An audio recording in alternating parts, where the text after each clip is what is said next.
Welcome to the Future in 15 show. I'm host Caleb Parker, and today we're here with Kevin Jackson, meetings and events extraordinaire. Oh, Caleb, thank you. That's so nice. We're at the Anthologist this morning in the city of London. We've had some great hospitality here with coffee and croissants and a great atmosphere. So without further ado, Kevin, a lot of people in the audience know you here today, but people watching today probably don't, well, I don't know, your reputation probably precedes you. Don't know me as well as I know myself. Is exactly. That what you're saying? So please tell us who you are. I'm Kevin Jackson. I've been in the events industry, I'm going to say 15, 18 years now, with George B. Johnson, Jack Morton, and before that I was in advertising with Gray and Saatchi. But now I do my own thing. I own a few events and I run things like Citizen Event. So before we get into Citizen Event, which is what we are here today for, I've seen that you've been speaking around the world. Yeah. Tell me about that. I have a couple of hot topics that I like to talk about. The future of the events industry is one of them. I don't think we're as audience-centric as we think we are. We're usually very production-centric, and we have a timetable that we need to stick to. I think audience centricity is one of the things we need to think about, and how we use technology. You know, technology is a tool, and we try and think of it as something separate. You know, in the span of history, a chair was technology. It made our lives more interesting, but we don't think of it like that. And I think as soon as we stop thinking of technology as something extra and different and special, and bring it into the center of what we're thinking, the world will change. So I talk about that. I talk about sales. I talk about marketing, because those are my specialist areas. Okay. So we're at Citizen Event now. Yeah. What is Citizen Event? How has it evolved? Citizen Event started Why did you 2.5 years ago. You know, it's one of those things. You on your journey, you collect a load of stuff, and then you decide that you're going to give back. And you know, the event industry has been amazing to me. I've met incredible people. I work with incredible people on a daily basis, and I realised that all of the people I work with, I met at a networking event, or I met through an association. And there wasn't anything like Citizen Event, so I created with Simon Burton an event that would be just come along and speak to people. No agenda, no presentations, just come and meet, because you never know. And the thing is with networking, people think it's instant sales, but it isn't. You know, all of the people I work with now, I met through networking, but you try to work with them, and it doesn't. You've got a spark. There's something there, and you try. No, it doesn't work. Let's try again. It doesn't work, and then all of a sudden you're into it, and you're working with all the people that you've networked with, and that was the idea behind Citizen Event. It's about relationships, then. You know, my new book, funnily enough, There's No Such Thing as Sales, is really about that. It's about It's a bit like hypnotism.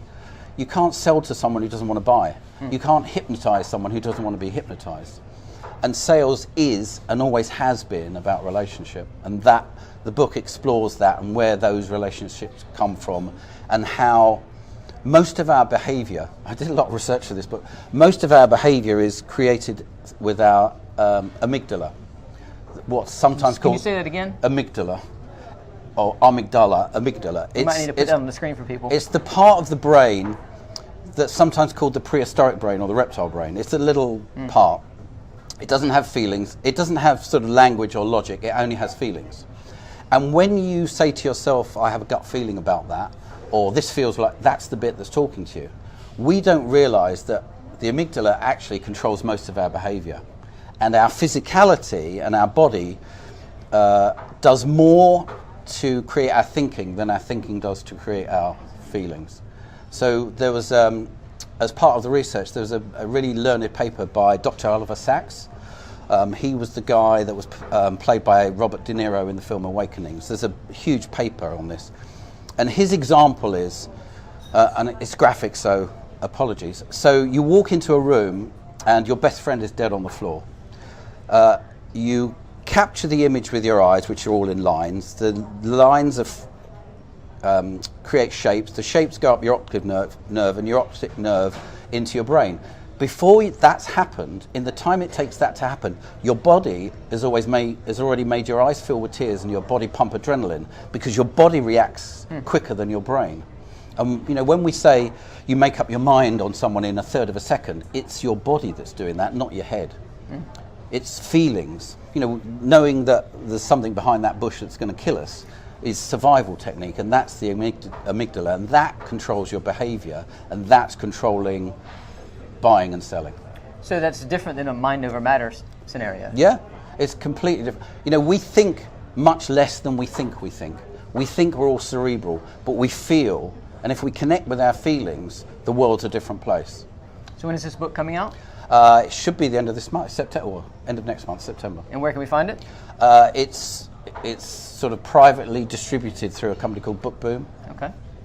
So invitation only? Yeah, no, I'll be sending them out to everyone. So. Okay, brilliant. So Kevin, what else are you up to?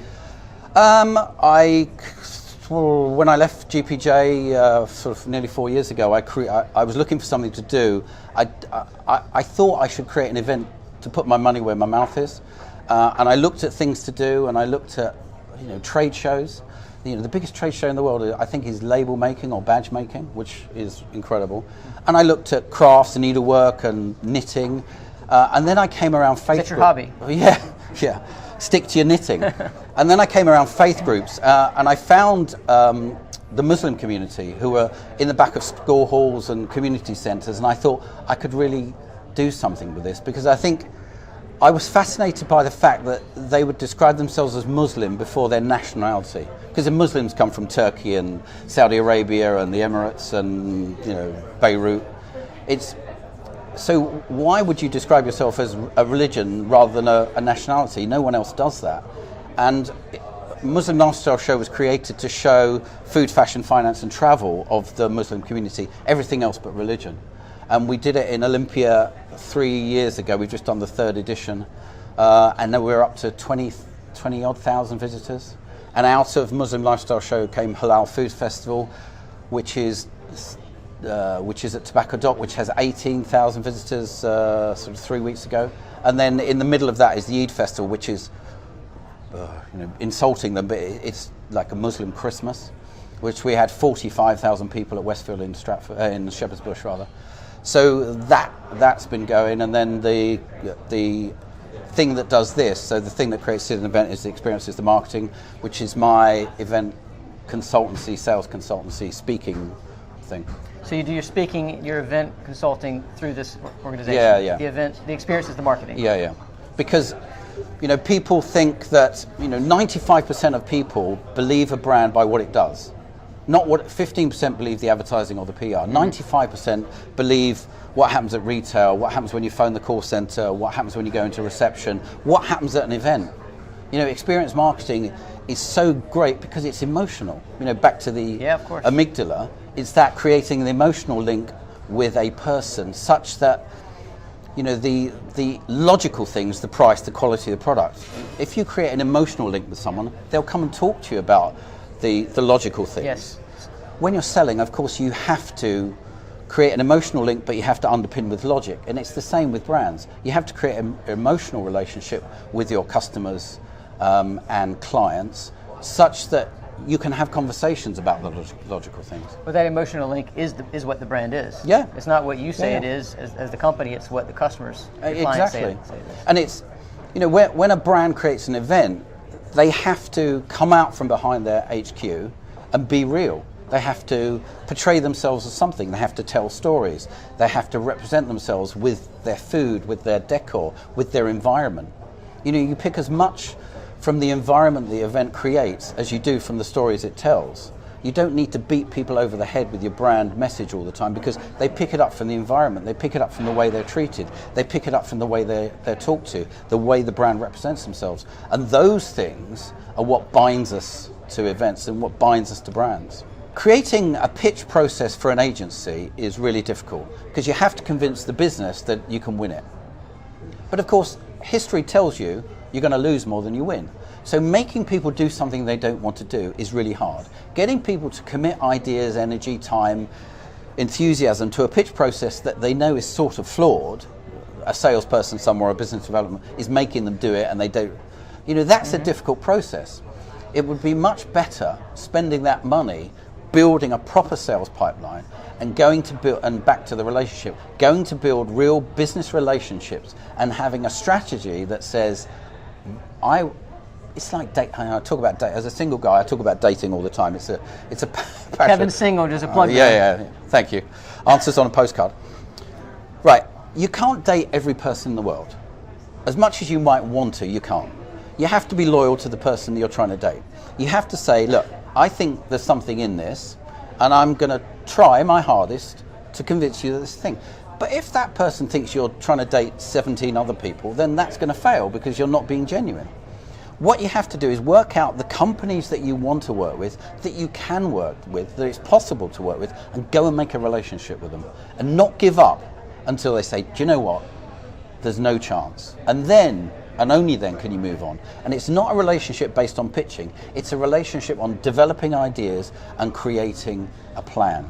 You know, there's a thing called Pareto's Law. Right? It's sometimes called the 80-20 rule.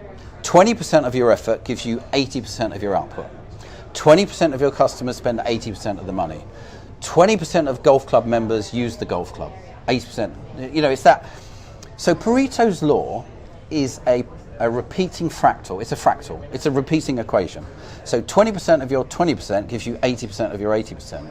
20% of that 20% gives you 80% of that 80%. When you net that down, it's this. 4% of everything you do gives you 64% of your result. 4% gives you 64. Now, of course, why not concentrate on the 4? Of course, you have to do 100% to do the 4%. But what you have to get better at doing is understanding what that immutable 4% is that you do that produces your 64%, and do some more of it. Not keep fishing in the same pond. Do the 4% for another pond where you can get another 80-20. You know, and personally, when you say to someone now, how are you? They say, I'm busy. Well, that's not how you are, that's what you are. That's not an answer to how you are. Your choice is to be busy because you want to fill the 100%. But you fill it with stuff that you shouldn't be doing, or don't, you know, whatever, Facebook, Instagram, whatever. We all do it. If you really net down your 4%, you could be much more efficient. What is it I do that provides 64% of the value that I bring? Once you work that out, it's easy. Once you work out what you stand for, who you are as an individual, and then as a company, the world becomes an easier place. And it isn't about pitching, which is a lottery. And we all know what the odds are. And, you know, as someone said the other day, it's as easy to guess someone's phone number as it is to buy a winning lottery ticket. Yeah. So don't enter the lottery of 6-8 other companies, because the psychology of pitching is flawed. You know, what you do is you get the brief through, you don't have a relationship with the client, and you look at it and say, the first question everyone has is, who else is pitching? So you phone the client, you say, who else is pitching? They say it's A, B, C, D, E, and F. And then you get, and why do they want to know that? They want to know that because they say, okay, well, I know A, I used to work with him, I can beat that. I know B, that company's not very good. C, and then it becomes a competition of you and them. And you don't believe you can lose. You know, have you ever played that game where, you know, you tap a tune on someone's leg and you have to guess the tune? I have not. No, okay. There's a, you know, da da, and you have to try and guess the tune, right? Maybe when I was 5.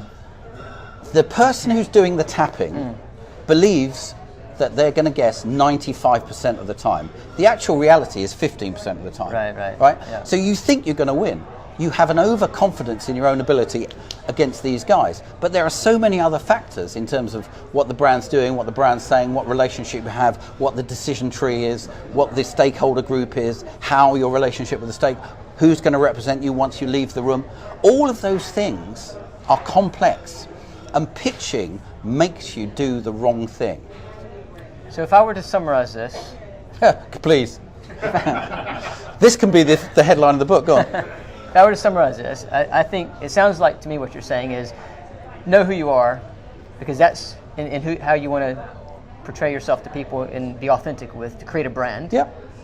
And then once you do that, and identifying the people and the companies that are going to relate to that brand, that's the people you go after, and that's where you spend your time. Absolutely. And that's the easy bit. You know, people are social. That's why we come to events like this. We're all social. So even the guys in brands and businesses want to meet people like us, because they need people like us to do the things they need to do. So we know they're looking to buy, but the competition is flawed. But if you go and make relationships and show that you're interested, take ideas, invest in the ideas, invest in your own IP, create something of value. You know, One of the things in the book is try and add value at every stage of the process. You can't add value to the pitch. What you should do with pitching is not read the brief. Just talk to the client, come up with something that responds. Every brief is flawed because most briefs say we want innovation, we want out-of-the-box thinking, we want blue sky thinking, but then they give you a box to work inside.